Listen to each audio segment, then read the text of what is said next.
All right. Well, happy, beautiful, amazing day. Dr. Bob Rakowski here, wellness transformation expert. Today's podcast is going to be a co-podcast. I've got naturopath, amazing, fantastic, epic Dr. Tracy Stroup.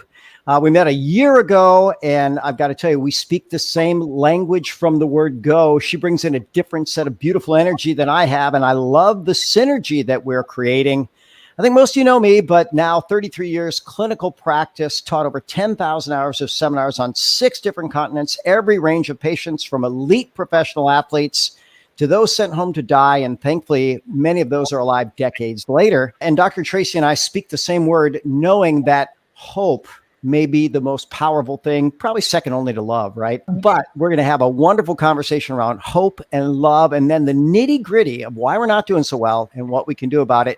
And Dr. Tracy, I don't know that anybody can do your introduction justice, but I'm going to let you give a shot at it because you know you better than anybody.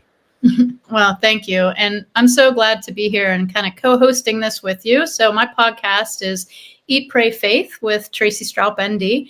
And I recently launched it. So it's been a great place. And like you said, a great place to provide a place of hope. You know, there's a lot of podcasts and information out there about all the things that are going to take us down, Bob, right? Where Dr. Bob and Dr. Tracy, we're going to speak hope today. So I'm excited. We just presented together at a venue about 2 weeks ago, which was wonderful. And I thought it was amazing that our presentations were so similar, although we didn't talk to each other prior to the event. So we do speak the same language, and I'm so glad to be doing this with you. Well, the honor's mine. I want to bridge over to this concept of hope for just a moment. Yeah, you used a term which has been used, and it's sadly accurate: fear porn.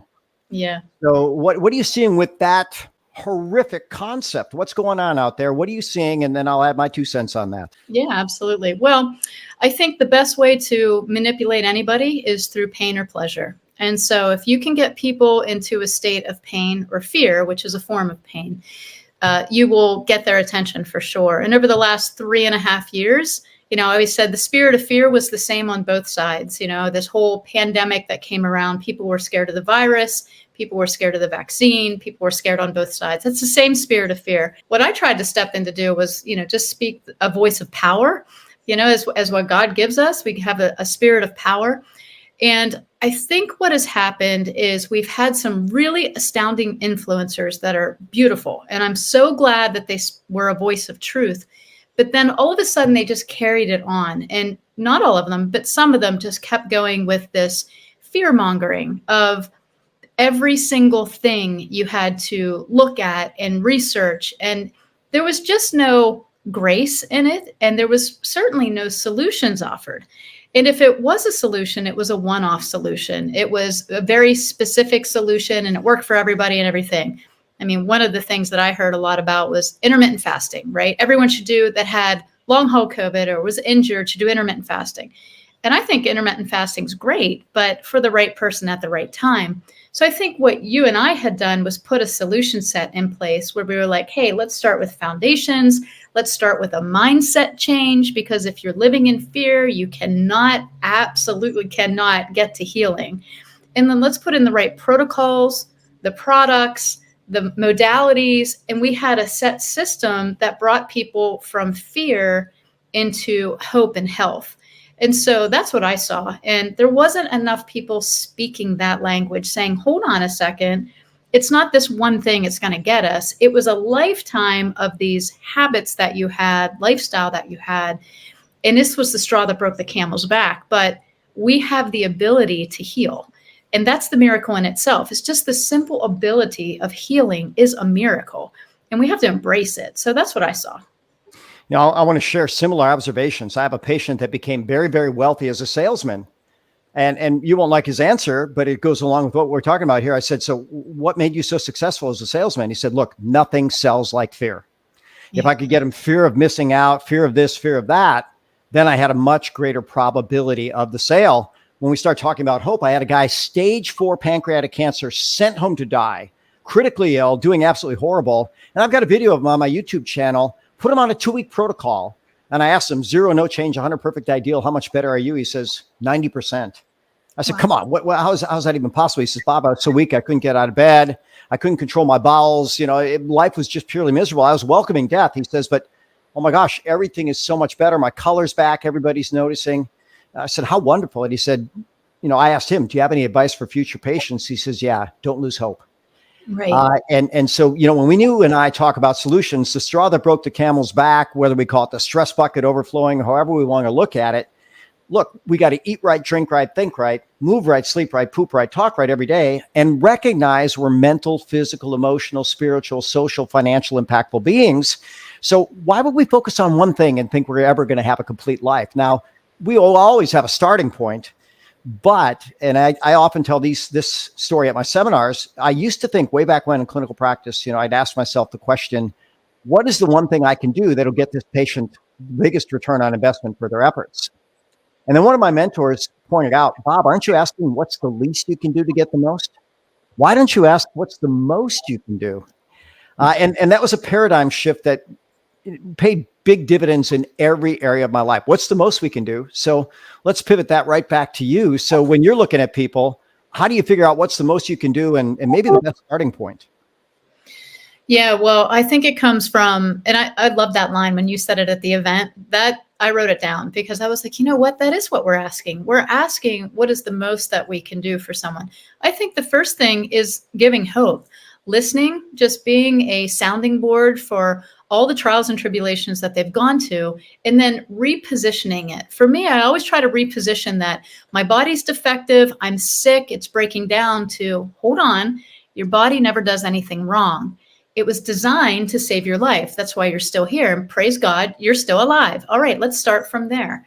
And then we start to look at how do we calm the immune system, calm the mind, just get everything into, like you always say, your stress reset, which I think is one of the things that last year when I heard you speak, I implemented that. And it does come down to just getting people in the right mind frame. And that stress reset for probably 99.9% of people is really what they need, because they're walking in a state of fight or flight, whether or not they're just trying to lose weight or they have a stage 4 metastatic cancer. It's a fight or flight with their body because it's an internal dwelling and dealing.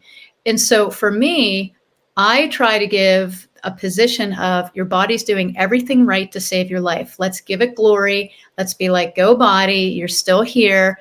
It hasn't quit on you. So if it hasn't quit, we're not going to quit. So that's kind of how I try to reposition everything. Well, I love that you bring in this concept of listening, because let's face it, it's a lost art in the world, but maybe most lost in what they're trying to call healthcare, which we both know isn't. It's sick management for profit. And, I recall, the early functional medicine courses, they pointed out that there was a survey that was done, and it was, more like a study. They'd go in and see, okay, how long could a patient start telling their story to a primary care provider before they were interrupted? And the first time that study was done, it was 18 seconds. They had 18 seconds and, okay, I've heard enough, here's your prescription. Well, then fast forward a decade later, congratulations, they improved. They were up to like 22 seconds before they were interrupting. And by the way, I've had plenty of visits where people are going on and on. I schedule for an hour and we're 45 minutes in, and I might say, every part of this story is important. I want you to make sure that you say everything and that you're heard. Today, we have 15 more minutes, and then I've got to get on to someone else. So my next question for you is, do you want to continue the story now, or should we move into some type of intervention, some type of physical exam, some type of treatment? And sometimes they just want to keep talking, and then we schedule another follow-up. And often those people that spend that whole hour talking, they feel like for the first time in their life they've been heard, or at least maybe the first time by a healthcare provider. Right. And how wonderful is that? So, when they're talking, people can get on different tangents. Do you have a loving way that you like to kind of bring them back to center? How are we going to get on topic here? Or? Well, I think what you just said was great. Listen, edify, and then align, right? You got to get back to the goal of the consult. And they're there and they know they've spent good money to come see you or come see me. So I'll usually say exactly what you said, like, wow, this has been quite a journey. Like, I'm going to edify their journey and say, I'm really sorry that up until this point, no one has really listened to your story, because I think it's fascinating. Let's use the rest of this time to just correlate a little bit of a plan of what we're going to do together.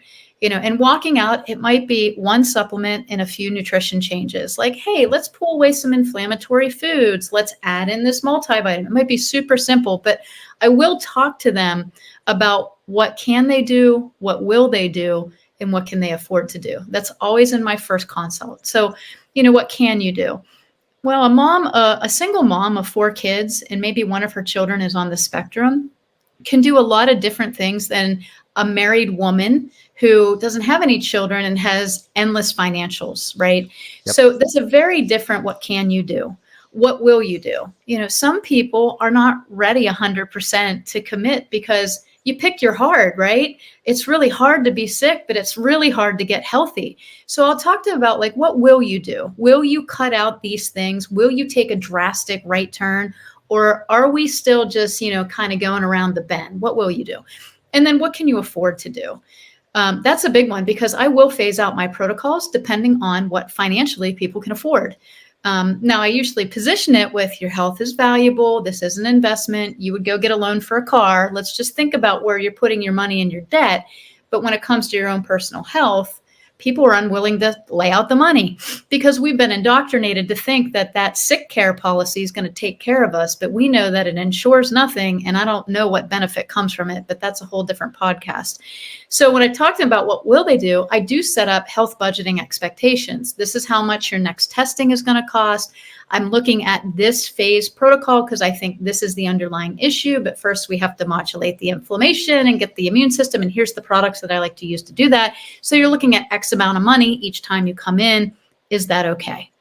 And most of the time, people are like, yes, because now they have a mental health frame of I need to save my pennies and take away my or non-organic chemical-laden coffee that I get every day and maybe cut down on buying the chips and maybe not spend so much money at the convenience store. And they start to health budget. And I'll ask them that question, where are some money wasters? What do you waste money on? Do you go get a coffee every day? Do you eat out at lunch? So we start talking about how do we get the money to invest back into their health rather than give it away to everything that's detracting from their health. So those are the things that I do in that first consult to get the talker to come back in so that when they walk out, they feel heard, they feel edified, and they have this alignment of my practitioner cares about me as much as I care about me. My practitioner cares about what I can do, what I will do, and what I can afford to do. And I just have those conversations right at the front. Well, I love that. And by the way, one of my early errors, and I think a lot of people made it, was actually caring more about the patient's outcome than they cared about, right? So some people just have this limitation where they're there. One of my favorite authors is Andy Andrews. And he wrote a book called Little Things. I don't know if you ever read anything by him, but I highly recommend him. Entertaining, brilliant, faith-based, just a sharp character. And he talks about change. And he says, there's a lot of myths to change. No, you don't have to hit rock bottom. You don't have to be at the end of your rope. All you need is 2 things. He said, number 1, what's in it for me? And then number 2, social proof. So what I like to do with these patients is we sit down and we say, okay, here's the path you're on. We see where this is going, and it's not too hard to track people's trends. Your kidneys have been going down. You're progressively anemic. You're progressively inflamed. Even your body weight, you gained 35 pounds over the last 20 years. We can't keep doing that. And then ultimately, the other thing is social proof. So what's in it to you? You get your life back. You get your health back. You get your vitality back. Sometimes you get your love life back. And where's the proof? Well, I take a lot of videos and I put a bunch of those on YouTube, et cetera, because people need to know. I came into this office, I had this protocol, and here's where it happened. But I also let them know their protocol isn't your protocol. So we are very good at customizing. And I always use the analogy, if people are stuck in the mud and someone comes by and gives them a little push, or in the snow, depends on what part of the world you're in, and they hit the gas, they dig themselves a deeper rut. And so sometimes we start a process, they have a little die-off reaction, they have that Hersheimer's response, they feel worse than when they started, and they think, this is not right. They've done something wrong. No. It's just maybe a little faster than what you need. But ultimately, I'll let them know if we do all the things we want to do and all the buffers, we have a greater probability of making it easy on you, but there's no guarantee anywhere in life. So when you start talking about, okay, let's say you're going to have someone stop something and start something. If we just, and a good friend of mine created this protocol, start one, stop one. He said, first days of January, find something to stop, something to start. What do you see as the most universal things people need to stop? And what are the universal things they need to start? I would probably say people need to start more than they need to stop, right? Okay. Because I think, Dr. Bob, you and I came from this 20 years ago, health genre era, right? That was all about deprivation. I mean, everything was like cutting calories, cutting fat, cut this out, cut this out. And I think people are far more educated. So what I usually try to do is use the crowd out mentality. Let's start doing some good things that are going to crowd out those poor habits. And we know most of the poor habits are due to deficiency, right? So if you're sleep deficient or deprived, you're going to go for more caffeine, more coffee, which is going to go after the adrenals. If you're deficient in elimination pathways, you don't have good bowel movements, whatever, you're going to be super high in toxicity, right? So sometimes we have to crowd out some things.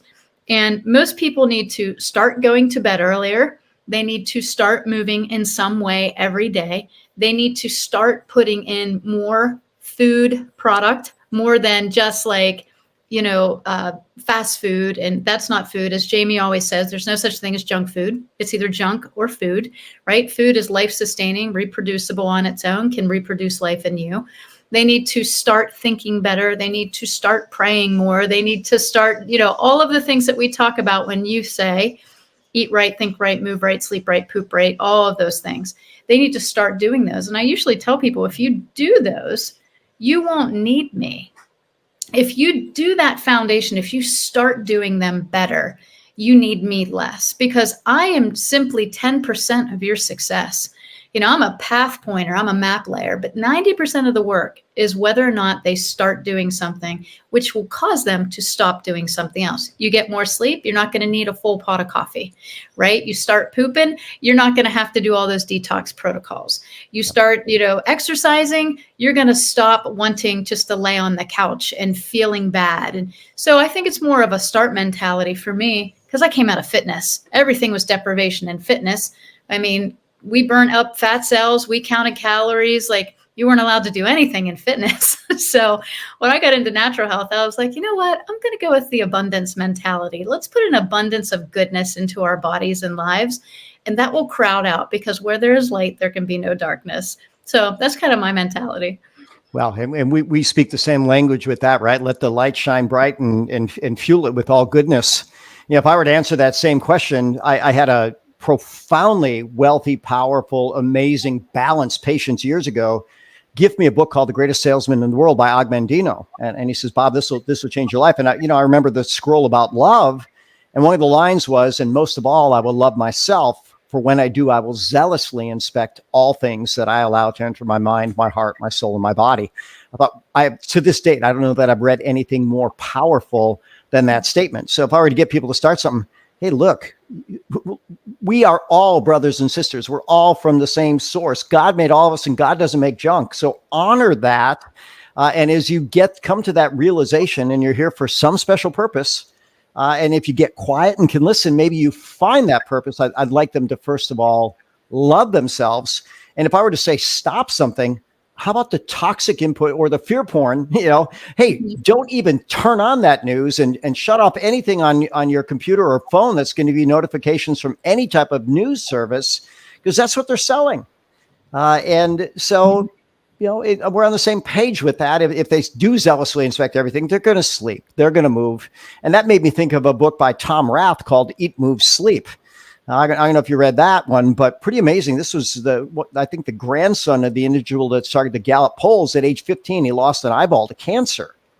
And the doctors told him, sorry, you lost a genetic lottery. There's tumors in your lungs, your liver, your kidneys, your adrenals, your spleen, everywhere.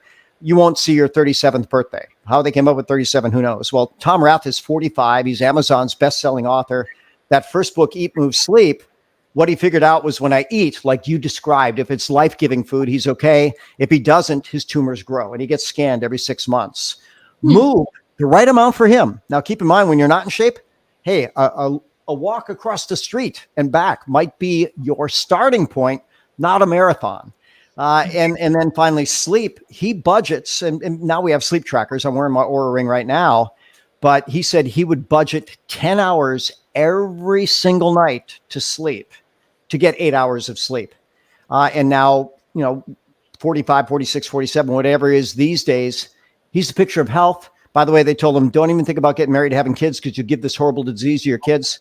He has 2 beautiful girls, no genetic issues. So If we honor ourselves, somehow we bring honor to the world. Oh, I totally agree with that. I think sometimes the Western side, because they're not taught hope in school. They're taught diagnostics. They're taught pharmaceutical repression or organ removal. I mean, those are the three pathways. So someone walks out of your office, they either have a diagnosis, a pharmaceutical, or they're scheduled for surgery. And that's really the three paths out. With what we do, the path out is total healing, hopefully, right? At least there is a hopeful pathway when they walk out of here. But this is why, I guess, when you asked me the question before, and probably why you feel the same, is I feel like the system, not the people in the system, there are great doctors, there are great nurses, PAs, everybody, but the system is a prison. It creates a lifelong pharmaceutical user, a lifelong person that's going to hang on to that system of repression. I always say that, it starts with childhood jabs, and from there you create a lifelong pharmaceutical user. And that's kind of how it goes. Even with us in our industry, if you think about it, how many people walk into your office, Bob, and have a bag full of supplements that they're on? And they sit down and they have this huge bag and they want you to go through it and tell them what to take and what not to take. And I think it's overwhelming for me, let alone them. I mean, supplements are meant to be supplemental during a process or a phase of healing and to complement a foundational lifestyle that's going to support health, growth, and feeling great. So how do you deal with those people that continue to add supplements to their protocols? Because I personally think that we over-supplement as well sometimes. Well, yeah, there's no doubt about that. So I would share a cartoon that I created when I would teach diagnostics and nutrition. And I would have a woman coming in, she had this whole shopping bag full of supplements. And she said, well, doctor, with all these supplements I take, why do I still feel so lousy? And there's a lot of answers to it. One, they might be lousy supplements, period, end of story. There's a lot of bad actors that are putting stuff out there. Maybe fewer now, but guess what? When people are buying stuff on the internet, I personally know of 3 people that died buying something on the internet that was laced in fentanyl. No, don't buy anything to consume, on the internet, unless of course, exactly where it's coming from, USDA certified organic, GMP know the source, because it's too easy to get fraudulent with that. But then if you're not addressing the underlying issues, and then the one overriding thing that I would see way back then, the sickest people I would see had the worst acid alkaline balance. Every hormone in our body is pH dependent. Every enzyme is pH dependent. I teach full day seminars on acid alkaline. We have at least a dozen proven buffers. Every biologic process that makes energy makes acid. And just for our listeners, when oxygen goes into the cell, carbon dioxide comes out, adds to water in the blood to form carbonic acid. Many trillions of cells doing that trillions of times a day. There's a reason why all of our elimination routes get rid of acid. And then another study showed that food contributes very little to acid burden. We eat amino acids, fatty acids, but those are very, very mild acids. But our foods, not adding to the burden, they build our buffers. And if you don't have good foods, you actually deplete the buffers rather than build them. So, when I think those are the more challenging cases. In some ways, they show up and they've already wasted a ton of time, money, and effort because they didn't go after the right thing. And I always find the solution to, if we do a good assessment, if we really understand how to dot the I's and cross the T's and understand the starting point, I'll never guarantee a success, but I promise you my success rate is in the high 90s in every demographic of patient. So if you want to be in that, why don't we put that on hold for a while? We'll start you on what we recommend after we understand your chemistry. And then if you want to start bringing that back, fine. But and I will tell probably one of the saddest but meaningful stories there. I had a woman like that come in a couple decades ago. Let it be a little longer than that, when I could actually precisely measure pH with something called a bioterrain analyzer, which, by the way, has been made illegal unless you're a highly complex lab now. But this woman came in with a whole big bag full of supplements. And when I did her bioimpedance analysis, where we get an evaluation back on tissue health, she was profoundly critically ill. She was just wasting away. And then when I looked at her acid alkaline balance, she was the most acid woman I'd ever seen. And I'm sitting there thinking, and I really didn't think there was much hope for her. So I went through her supplements with her and I asked her, I said, what do you enjoy doing? She says, I love my grandkids. I said, you know what? Laughter is the best medicine. There's nothing that heals like love. Spend as much time with your grandkids, focus on this supplement, that supplement, that supplement, and let's have another conversation next week. Well, she died the next day. And so sometimes there is a point of no return, but I hope she took that advice for that day, spent the time with the grandkids, and enjoyed that level of love. But now let's turn it back. Now you've got that same patient, not that one, but the one that comes in with the shopping bag and their list of complaints is longer, than any encyclopedia you've ever looked at. What's your starting point with that patient? Well, I think exactly what we said, right, is supplements are meant to be supplemental, and sometimes they can become a burden on the system as much as they can be helpful. If the best supplement that somebody needs is the one that they're deficient in. And so I will look at their supplements because they have spent a lot of money, and I'll tell them, we're just going to set this to the side. Let's talk first. Let me see what I find. And then if I can use anything in that bag that's quality, because I say the exact same thing, you want quality and integrity wrapped up into a supplement. It's really important because if you're putting a little bit of poison into your body every single day, if it's not quality, that makes up a lot in a month, in a year, 2 years. And how long have people been on the same supplements? I mean, let's just take the recent pandemic of COVID. I think every single person was mega dosing C, zinc, D. I mean, think about it. And then they come in and they're still taking the exact same amounts 3 years later. And I'm like, hold on, have you tested any of your levels? So I will try to explain to them. And I honestly think they feel relief when you tell them, you don't need to take all these. We're going to take the ones that are really going to work for you. Now, I have an apothecary. I'm sure you have an apothecary, and I'll tell them, you don't want to throw those out. Stick them up on your shelf, right? Just have yourself a little apothecary for when you have emergencies. And what I teach them to do, and this may be old school and silly, but I tell them to get an 8-gallon Ziploc bag and write on it immune. And we're going to put the immune formulas in that bag and seal it, stick it on the shelf or in the refrigerator. And then we'll have, other ones like calming, and then other ones that'll say energy. And so we'll just put those formulas in there, digestion, so that they know, because sometimes they have so many supplements, they don't know what they do. And then it comes down to a text message to me or a message through, their client portal that's like, hey, Dr. Tracy, I'm starting to get a little bit of cough, cough, sniff, sniff.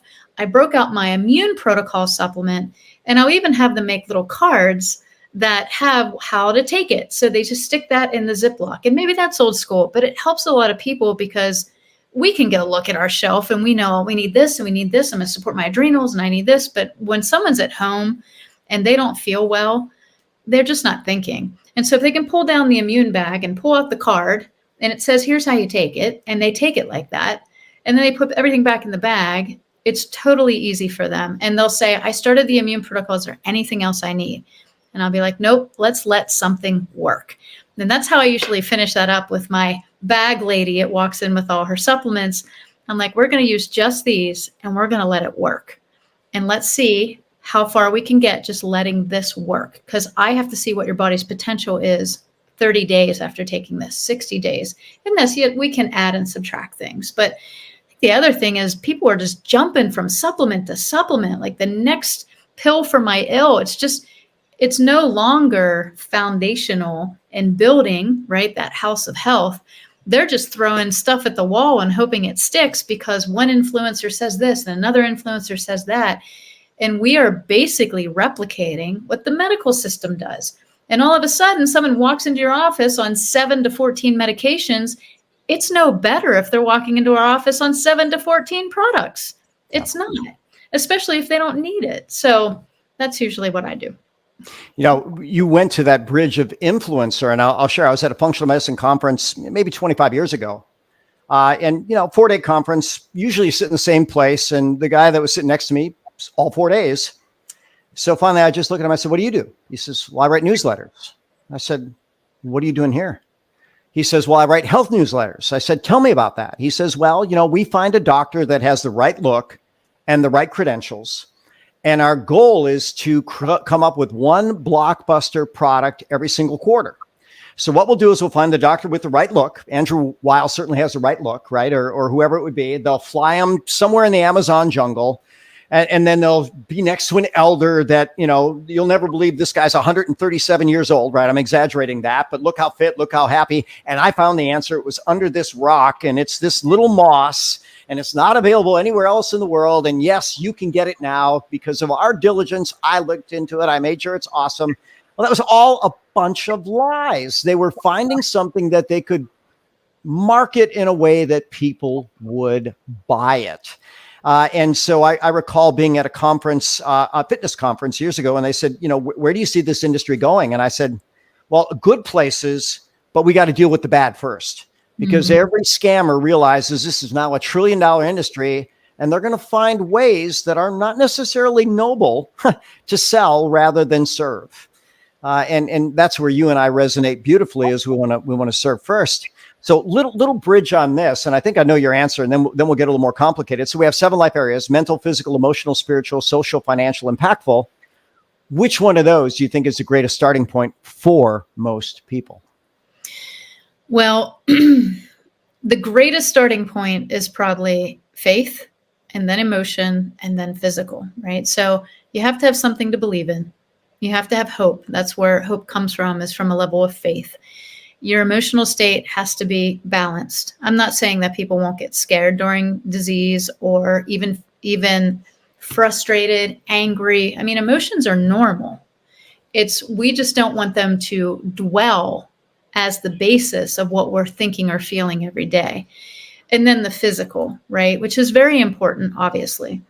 I think the world is very used to taking care of the physical first. And then maybe looking at the emotional. And then if all else goes wrong, we're suddenly jumping into faith and praying that we get better. And I think if we would flip the relationship and be like, all right, I have great faith even in my trials and tribulations. I have to keep my eyes on, and my ears and my mind and my thoughts on God, and stay in a place of hope, because tomorrow is a new day and his mercies are new every day. And then, yes, I got to change all these physical things, which is probably the most logical and easy at that point. And in our industry, I think people are more in tune at looking at the emotional and the physical, but there's not a lot that do all three, right? There's not like the faith, the emotions, and the physical. And in the Western side of the allopathic, it's all physical. And good luck to you if you make it. And if you don't, then, this pharmaceutical is your God, and it's going to take away all your pain. And it truly has become an idol. So that's probably how I would, every person that comes in to see me, I will tell them, I don't know the day and the way that God's going to say is your last. I don't. I'm not going to sit here and pretend that I'm going to save your life, but I'll walk it with you, and I'll do 110% if you do. And even on days that you can only give 70, I'll still do 110%, because sometimes they need a hand up rather than a handout. So that's kind of how I walk it out. What about you? Well, we resonate exactly with that. I had a friend that lost a loved one, and I just sent her the footprints in the sand. I said, on my toughest days, I lean on this because I know I'm not in it alone, and I try to build a bridge which in no way alienates anybody, because we have people of all different faiths and no faith, but we love them all because we're all brothers and sisters, and we're gonna keep going in that direction. But when they tend to come in, it's usually something physical that brings them in. So I move that up a little bit, but I say, consider your stressors, which we could call that emotional. We could call it spiritual. Those are likely what's setting up all this decline, and then the poor biochemical choices, and we keep moving on. So if we can get you peace of mind, if we can get you hope, if we can get you optimistic about your future, it's a lot easier to make a better choice. Mm-hmm. I'm thinking of a couple different bridges. I want to go to the Magnificent Seven and your little intake on each of them, and then your expertise with labs. But with the Magnificent Seven, so similar question. We've got to eat right, drink right, think right, move right, sleep right, poop right, talk right. I'm imagining each person might have a different starting point, but what's most universal of that list in people that you see? Well, it depends. I don't get a lot of super uneducated people now. I think there's so much information out there that people are at least trying to eat better. Right now, the big confusion is that gluten-free and dairy-free meat equals healthy. That's not always true. And so we have to take a deeper dive with those people. But obviously, the easiest thing to control is what you put in your mouth. So I will start with an intake on nutrition. Not only am I looking for things that may be inflammatory with them, but I'm also looking for gaps in their variety, right? What aren't they getting? You have women that'll come in and they're pastatarians. They love the pasta and they'll have the bagel and they'll do all these things, but they don't have a lot of protein. And then you have men that have come in and they're carnivores. They just eat protein all the time and so much protein, and they're having all kinds of gas and stomach issues. And I'm like, well, you ate a side of beef today. I would have a hard time digesting it too, you know. So I do start with eating. The second thing that I start with is sleeping. You can eat all the kale and exercise every day and drink all the water you want, but if you're not sleeping, you're not going to feel good. And we have to remember that, you know, two forms of torture were starving people and keeping them from sleeping. So we have to look at those two aspects and think, all right, how can we help improve? And most of the time, people are overeating because they're not sleeping, because they're trying to find that serotonin, that dopamine. They're carbaholics, they're sugaraholics. They might even be drinking too much because they're not resting. They have no, and maybe sleeping's the wrong word. It's more of rest, right? Because you can be in a restful state during the day, but we're not. We're so heightened during the day and so stressed out all the time and always thinking about things. So that would probably be the top two. And then, you know, the third one is probably hydration for me. So I'll do eat right, sleep right, drink enough water so that biological processes have something to swim through. And then I'll go down the cascade of what does that person really need. So they're probably my top three questions. You know, we're going to take a comprehensive history on everybody and find out what their habits are. And I remember one of my mentors said years ago, you know, everybody needs their number one non-negotiable self-care habit, and mine is sleep. You know, and another mentor said, hey, with a poor night's sleep, we're all tall 2-year-olds. And that's not a fun interaction. So I put sleep number one. And interestingly enough, now for me personally, poop right would be number two. You know, if I have a day where, and it's almost every single day, you know, you start the day with a good movement, and all of a sudden this day is much better. If I don't, I'm miserable. You know, I'm going to make sure that happens. And oddly enough, then the next thing besides that type of movement is moving my body. And not everybody's going to be the same. Then I go with hydration. Then I go with food. So there's a lot of different things going on there. There's a lot of variability. But I would suggest in our world, sleep is horrific. Nearly everybody's dehydrated. We've destroyed the food system, you know, and people aren't getting enough fiber to have good bowel movements. And it's just a horrific cascade. But now let's go into evaluation, because, you know, I was teaching a neurology series, actually with a neurologist from Cornell in 2009. And even though he had a medical background, he said, you know, doctors in this country suffer from testophilia, love of testing.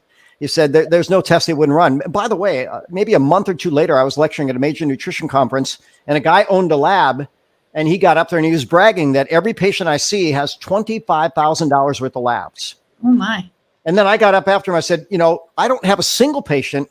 And at that point, however many years it was, you know, maybe 15, 20 years, I said, I don't have a single patient that collectively I've ordered $25,000 on lab. And then you start showing them videos of people that were going to have their legs cut off and they still have them, and world champions that win. So if you know what you're looking for, and you certainly do, you know, we might start with physical exam and then let's lead to that blood magic. So is there any physical thing you're going to look at first and foremost?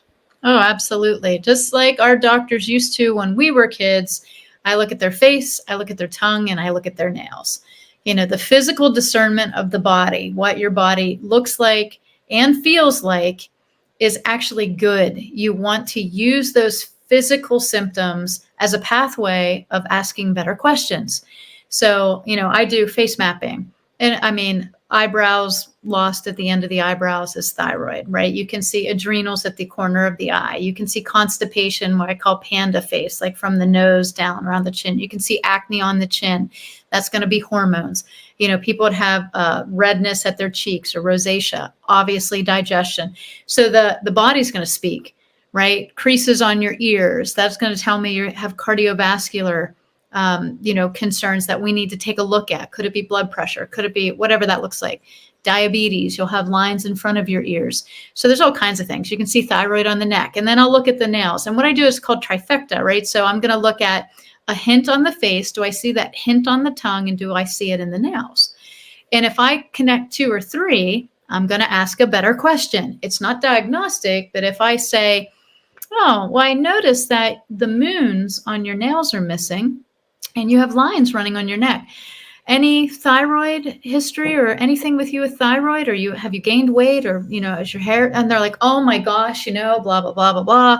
And my mom had thyroid and my aunt, and I think I have it. So then I get into testing. Then I can do the appropriate test rather than, keep guessing all the things. So yes, physical is big. I'm also looking for puffiness. Or do they have any type of like inflammation, or I'll ask them. I look at their nails for coloring, candida, circulation. I also ask about their toenails. Not that I want to see those, Dr. Bob, but I will ask about them. I'm like, no, you don't have to take your shoes off. We're fine.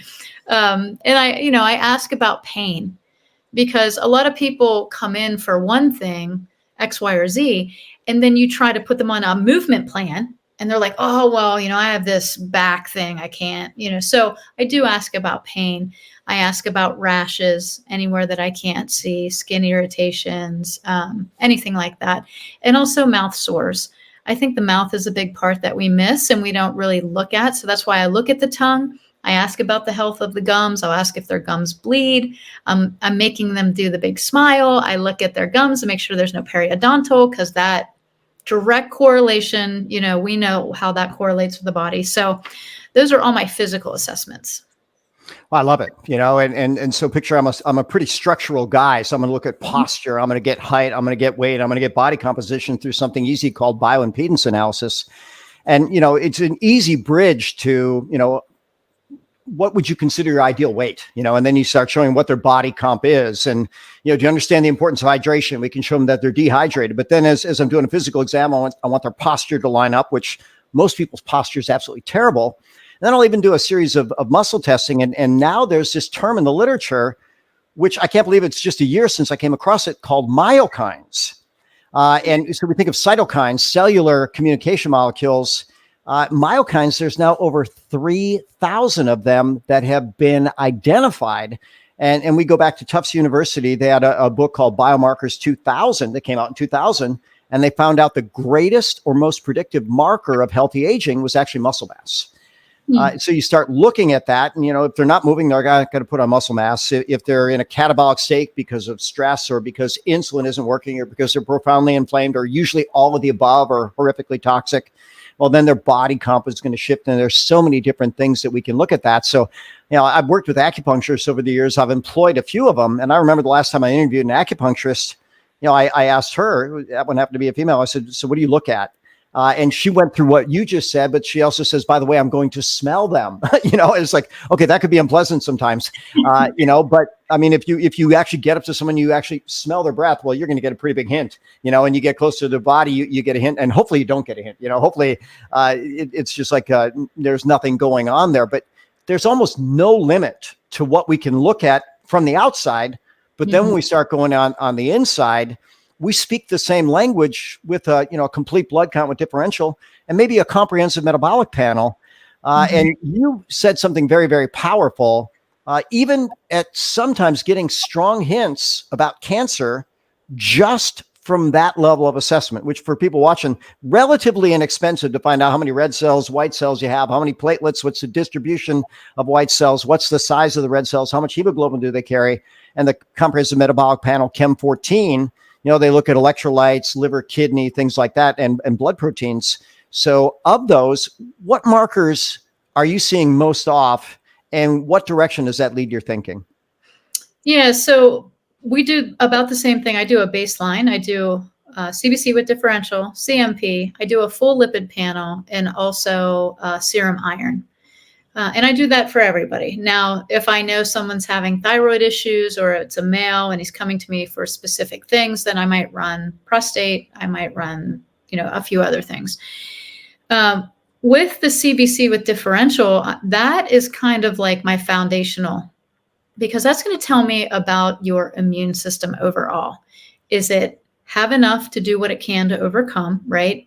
For that pathology, if there's an infection. Or is it low methylating? Do you have low iron, low oxygen potential? And you just told us how important oxygen is, and a few other things. Most of the time, people are just hands down poor methylators. And basically that means that they are not repairing their cells and detoxifying appropriately through other pathways than the normal bowls, right? The bowels, the urinary, the lungs, the lymph, the skin. They're not cellularly detoxifying. So their cells are not cleaning themselves. They're not overcoming infection. They're not overcoming toxicity. They're not repairing the cell wall. They're not having good mitochondrial biogenesis where the cell splits. So that methylation pathway is extremely important. You can see that in a CBC with differential. And then you can also see what I call instigators. You can't necessarily call them infections because sometimes those instigators are chronic. They've been there for a long time and your body just hasn't had enough to silence them.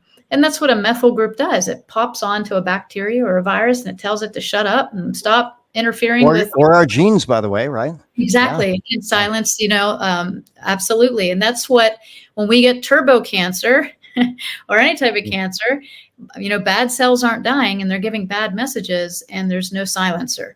So it's like shooting a gun in the middle of the woods, but everyone can hear it. So it's just an interesting path. But the CBC with differential is what I'll look at first. And it's kind of what I'll go back to if I see anything else. Well, let's go back. I want, just because for my own knowledge, I'm going to assume you're going mostly with mean corpuscular volume on that one. What number range do you like, or what are the markers on that CBC you're using?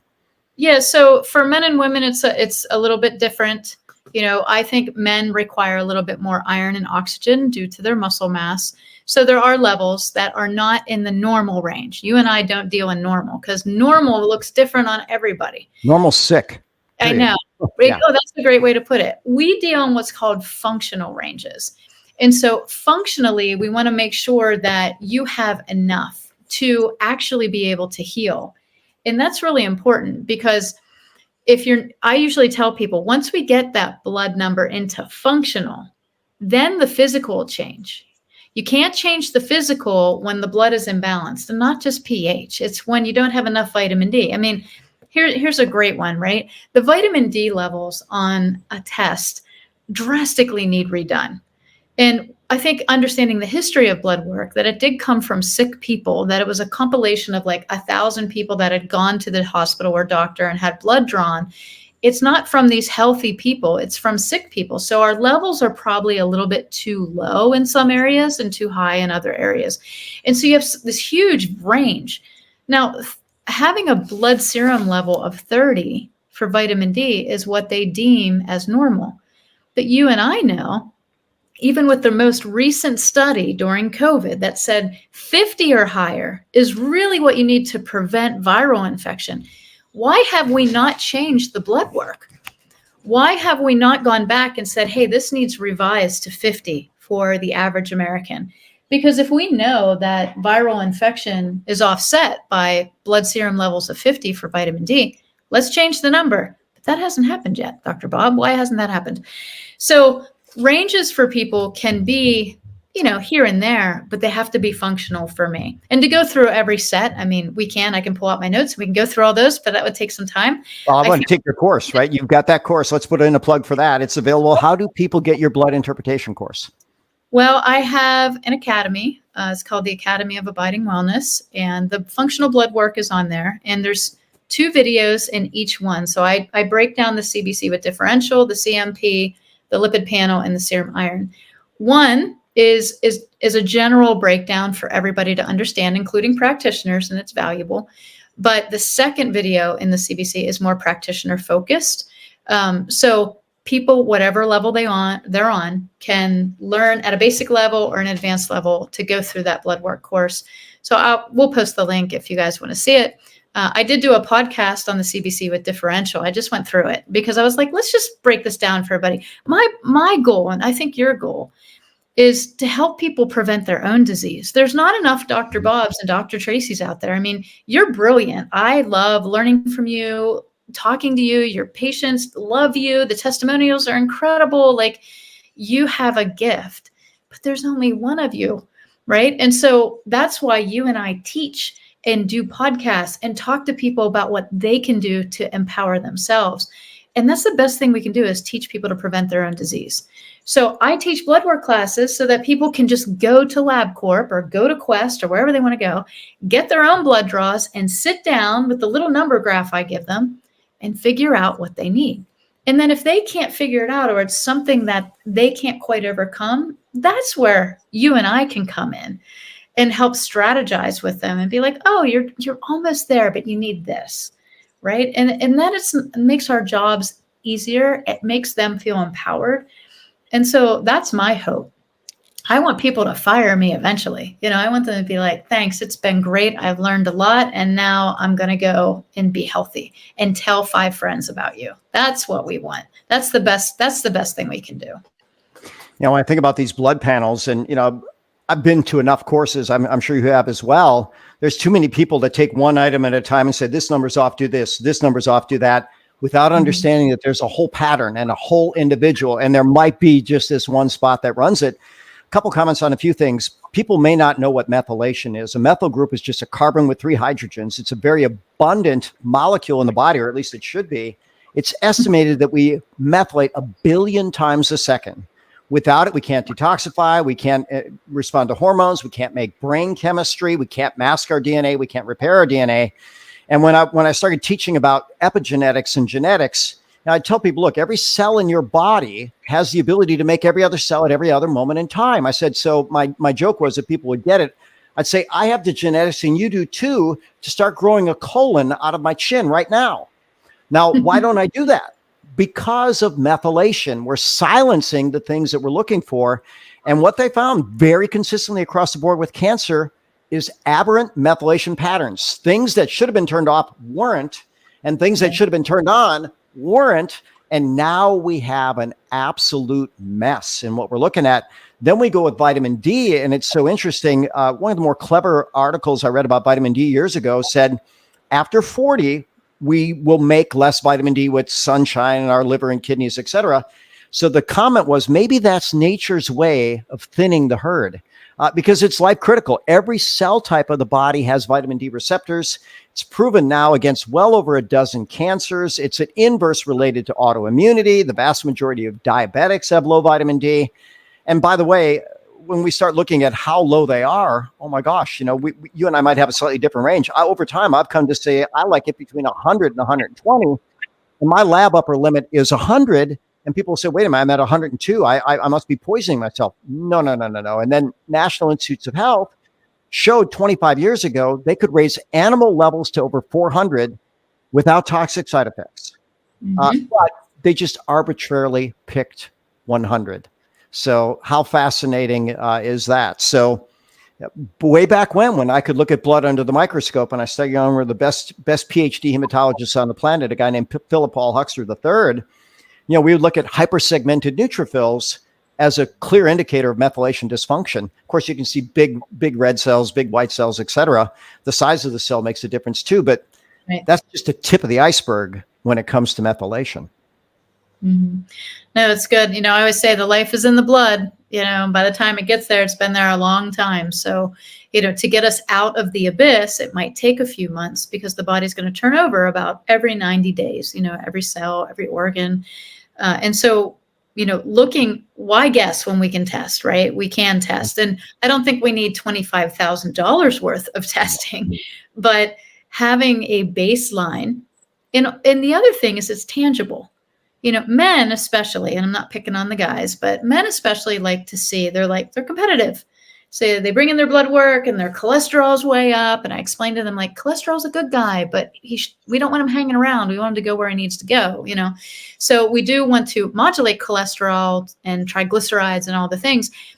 And they change the diet and they do the workouts and they're doing all the things. They come back and they have their blood work done and their cholesterol dropped by 50. And they're like, yes, you know, so it's a tangible measurement for people. The other thing is you can see a lot of things in it before things happen. And you can offset certain things by giving the right nutrients. So you talked about cancer. You know, albumin for me, if I look at that, if it's low, that's an indication that you're not getting enough essential amino acids for the right communication for apoptosis in your body. Your body's not activating a little transcriber called P53. And P53 is going to tell cells to stop, drop, and roll. I'm going to be like, whoa, wait, something's wrong with you. I got to check with my guys over here to see if we can fix you. And if not, we got to pop you so that you die and we use your parts for other cells. And so that P53 is absent in all tumors and cancer cells. It's like that it never got turned on to tell that cell to stop, drop, and roll. So you get all these bad, sick, injured cells that keep replicating. And in order to survive the system, they mutate and they give the wrong messages. And that's called cancer, right? In whatever form it is. So albumin, especially for people that, I wouldn't say as a predictive, because if I see it too low and I have other things by itself, it's not a diagnostic. It gets me to ask better questions, and it might get me to get more testing. So, or it just might be that you don't eat enough protein, or you have terrible digestion and you're not breaking down amino acids. But especially when people are during active chemo, it'll be the number one thing I look at. So I get a lot of people that have gone through or are currently in chemotherapy, and I'll look at that first. And absolutely, hands down, I will give them a supplement of amino acids. Absolutely. Because their body's starving and it's stopping the communication, and it doesn't have the ability for hematopoiesis, right? Stem cell regeneration. It doesn't have the ability to communicate well. So that's a big one for me when people come in. Is one of the big ones that I look at. Well, there's so many things you said in that we could, who knows, we could teach a whole course just on that last line of thinking. What I always tell people is, you know, our cells don't multiply, they divide. And before they divide, there's a checkpoint, like you just said, and your stop, drop, and roll. If people aren't familiar with that, when we were growing up, if you were on fire, that's what they said to do. Get a blanket, drop on the ground, roll yourself up. Why you want to put that fire out? Well, those cancer cells, they're not getting the message that, hey, we're not supposed to go beyond our own environment. So many times I've taught cancer lectures around the world, and let's say I have a nice audience and they're out there. I'll say, I look out here, you're all beautiful people. I don't see anybody sitting on anybody else's lap, right? And certainly in a seminar, that wouldn't be totally appropriate. But, if you have someone you're fond of and no one's on your lap, that's fine. But I said, keep in mind also when it comes time for lunch, you're going to have your plate and the other person has theirs. And when you need to use the restroom, you step out and you go away from everybody and you go. Well, what do cancer cells do? They don't care about your space. They're going to crowd. They're going to push. Your space doesn't matter to them. They're going to eat your food. They're going to drink your drink, and they're going to poop and pee all over you. And we don't want that happening. And by the way, if we let those cells divide, now we're in trouble. But that P53 that you're talking about, that's called the tumor suppressor gene. And you're right. When that's working, we don't get cancer. When it's not, we do. And we don't necessarily want to oversimplify cancer. There's some people that say, well, cancer is a metabolic disease. Just don't over spike your blood sugar. Now, there's more to it than that. And especially, you also mentioned the term turbo cancer. There was a study out of Japan that came out this week. I don't know if you saw it, but they actually have the freedom of sharing medical information. Anybody that got 3 or more jabs in this recent thing that was going around, the incidence of all types of cancer in every demographic, and it wasn't just all types of cancer, it's all types of cancer deaths are up in every single demographic. And wow. John Campbell, who's a great educator out of the UK, he brought in a guy that he predicted this more than a year ago. He saw patients that were in total remission from cancer, doing great. Then suddenly it's like cancer came back with an absolute vengeance in the fastest period of time he'd ever seen. And he said in all his years of treating cancer patients, The only time he'd have a major regression like that, and never that fast, was when someone had a very traumatic life event. Someone was killed, an unexpected divorce, a bankruptcy. And those are the three examples he used. But he said, now I started seeing people coming in. None of that had happened. What's different? It was after the third jab. And he saw that pattern. So he sounded the alarm over a year ago. And guess what? They're still recommending in this country those jabs if you're 6 months or older. If you're listening to this, certainly wake up and share it. I have no idea how some people are still so fooled by this. Mm-hmm. I don't either. And I think it's just cognitive dissonance, right? They don't want to be wrong. It's the same thing with childhood jabs. Some kids get injured and some don't. And when you talk to a mom about it, some moms they can't, because if they would realize what had happened to their child because of something, the same thing with getting this jab, for COVID, if those people would admit, then they're admitting that all the things that they're hearing about the destruction of their body could potentially be true. And so let's put a voice of hope over this, right? Yep. So the way that jab worked was methylation, phosphorylation, acetylation, and deactivation of P53. 1, 2, 3, 4.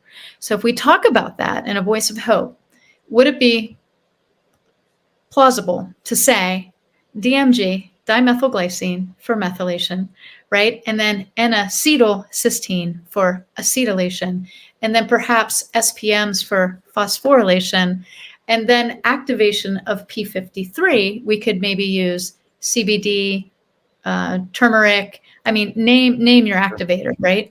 So there is hope. Even that, I mean, the body, exactly as we started out, it never does anything wrong. It's protecting you.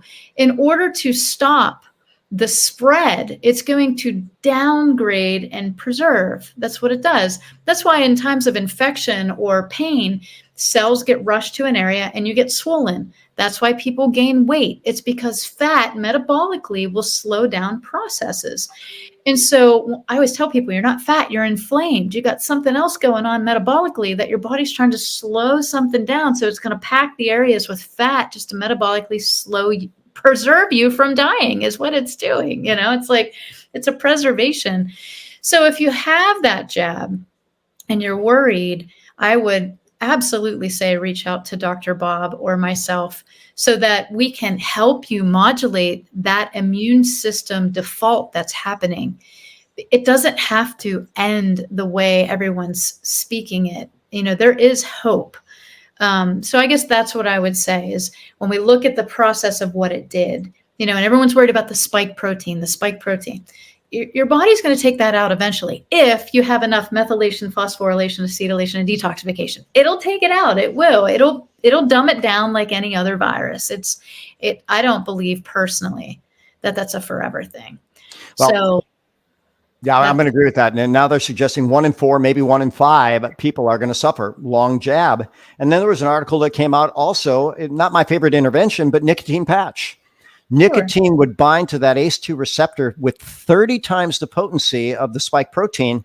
And the way I'd share that with my patients, and that's not the only way to do it, ginkgo and lobelia also competitively bind for it. And then we use proteolytic enzymes. And by the way, I like plant-based proteases, that can digest that spike protein and get people ahead of that. But we start looking at people that are struggling, and what the article showed is the vast majority of them with the nicotine patch, just 3.5 milligrams a day, 7 to 10 days, most of their long COVID is gone. Now, why doesn't it work for everybody? Well, just the same factors that you had mentioned. You like to call it your alphabet soup. Okay. The SPM is the activated form of omega-3s. The N-acetylcysteine is a precursor of glutathione, the body's predominant detoxification. But you're talking about acetylation, another genetic protector and modifier. Methylation, you can't get enough of that. You start looking, and where would we get methyls before? If we're eating real food that would give life, we'd be getting life from our food, but that's all depleted from that absolute processed garbage. Then you start looking at CBD, and we could probably spend a long time talking about that. I grew up in the kind of household, my dad was a Marine, and you would never think about ever considering a drug, marijuana. You know, we would call them stoners when I was growing up. No, don't be a stoner. And you know what? Some of those people had realized that there was something in that plant that was profoundly good. And so I read the marijuana manifesto, the cannabis manifesto, 50 different PubMeds, watched a bunch of different YouTubes, the endocannabinoid system we've learned for about 30 years. It takes care of our body. So is, you know, cannabis a good plant? You better believe it. Is there potential to abuse? Everything can be abused. Everything. So, you eat a bushel of apples, so you're going to feel it, you know? Yep. So we're a little over an hour now, which is probably about the sweet spot. So I'm thinking we need to do another one at another date and time, but we'll wrap this one up. So if you could share one thing with the listeners or viewers, because there are videos going out with this too. So we'll pull off the MP3, the MP4, and we'll share that with the world. But what would that one thing be that you'd want to share? Never lose hope. You know, God has made us fearfully and wonderfully made. Our bodies are created in the image of Him. You know, being in His likeness is a whole different thing. But I do believe that God has given us all things here on the earth for our time spent here. And I think if we know how to use them appropriately and in the right amounts at the right time, when we give our body what it needs, it'll do what it needs. So that's my message out there. There's never a time where you should lose hope. And if somebody says, I'm sorry, I can't fix that, cure that, go ask somebody else. That's what I would say to do. Yeah. Well, and just on that comment, you know, people often say, sorry, you know, that can't be cured. And I like you said, instead of saying, I don't know enough to help you, look for someone else, they say, no, you're hopeless. Right. And that's the wrong message always for everybody. You know, if I were to answer that back, and I've answered this many times during interviews or whatever, love yourself. Zealously inspect all things that you allow to enter your mind, your heart, your soul, and your body. And I do mean zealously, with a passion where you understand that your life absolutely depends on every decision you make. So let's make a bunch of good ones.